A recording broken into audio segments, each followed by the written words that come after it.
আসসালামু আলাইকুম ওরহমতুল্লাহ। আজ আমরা এমন এক মহান ব্যক্তিত্বের জীবন বদলে যাওয়ার অবিশ্বাস্য কাহিনী শুনব যা আপনার হৃদয়কে গভীরভাবে নাড়া দেবে। তিনি হলেন হজরত মালিক ইবনে দিনার রহমতুল্লাহি আলাইহি, ইসলামের ইতিহাসের এক উজ্জ্বল নক্ষত্র।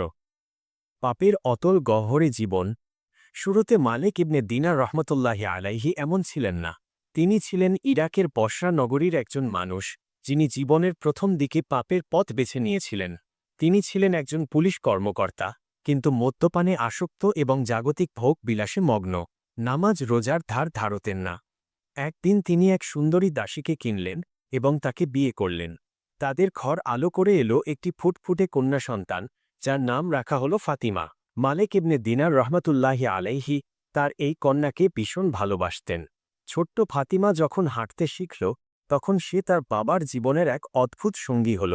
মালিক ইবনে দিনার রহমতুল্লাহি আলাইহি যখনই মদের গ্লাস হাতে নিতেন, নিষ্পাপ মেয়েটি দৌড়ে আসত এবং বাবার হাত থেকে সেই গ্লাস ছিনিয়ে নিয়ে মেঝেতে ফেলে দিত।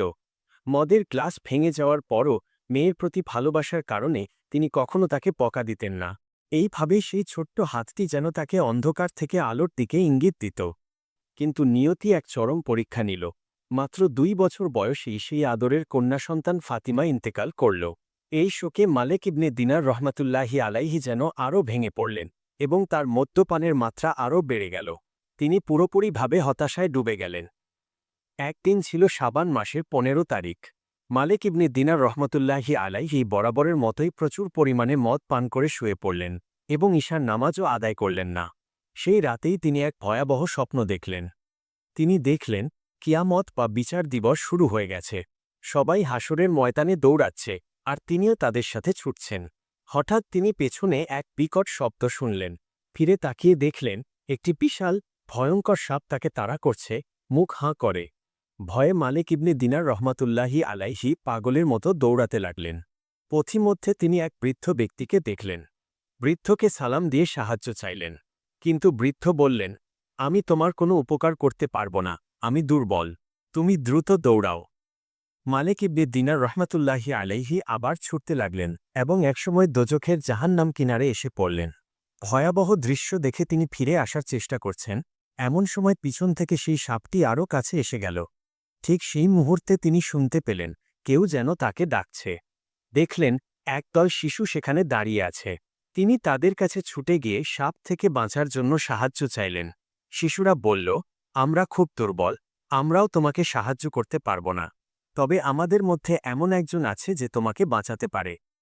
মালিক ইবনে দিনার রহমতুল্লাহি আলাইহি তাদের দিকে তাকিয়ে দেখলেন সেই শিশুদের মধ্যে তার প্রিয় কন্যা ফাতিমা। ফাতিমা দৌড়ে এসে তার বাবাকে জাপটে ধরল। এরপর তার ছোট্ট বাম হাত দিয়ে বাবার ডান হাত শক্ত করে ধরল, আর ডান হাত দিয়ে সাপটিকে দূরে চলে যাওয়ার জন্য ইশারা করল। সঙ্গে সঙ্গে সেই ভয়ঙ্কর সাপটি পিছু হটে গেল। ফাতিমা তখন তার বাবার কোলে বসে আদর করতে করতে পবিত্র কুরআনের একটি আয়াত তিলাওয়াত করল। যারা মুমিন, তাদের জন্য কি আল্লাহর স্মরণে এবং যে সত্য অবতীর্ণ হয়েছে তার কারণে হৃদয় বিগলিত হওয়ার সময় আসেনি? সূরা আল হাদীদ, আয়াত ১৬। মালিক ইবনে দিনার রহমতুল্লাহি আলাইহি জিজ্ঞেস করলেন, মা, তুমি কোথা থেকে এই আয়াত শিখলে? কন্যা ফাতিমা বলল, বাবা, তোমাদের মৃত্যুর পর আমরা শিশুরা একত্রিত হয়ে জান্নাতের মক্তবে কোরআন শিখি। এরপর ফাতিমা বলল, বাবা, যে সাপটি তোমাকে তাড়া করছিল তা হল তোমার জীবনের কুকাজ বা পাপের পাহাড়, যা তোমাকে জাহান্নামের দিকে নিয়ে যাচ্ছিল। আর সেই দুর্বল বৃদ্ধটি হল তোমার জীবনের নেক আমল বা ভালো কাজগুলো, যা পাপের বিশালতার তুলনায় খুবই দুর্বল ছিল। এই কথাগুলো শুনে মালিক ইবনে দিনার রহমাতুল্লাহি আলাইহি এর ঘুম ভেঙে গেল। তার সারা শরীর ঘামে ভিজে গেল। তিনি বুঝতে পারলেন এই স্বপ্ন ছিল তার জন্য মহান আল্লাহর পক্ষ থেকে এক সতর্কবাণী, এক দয়া।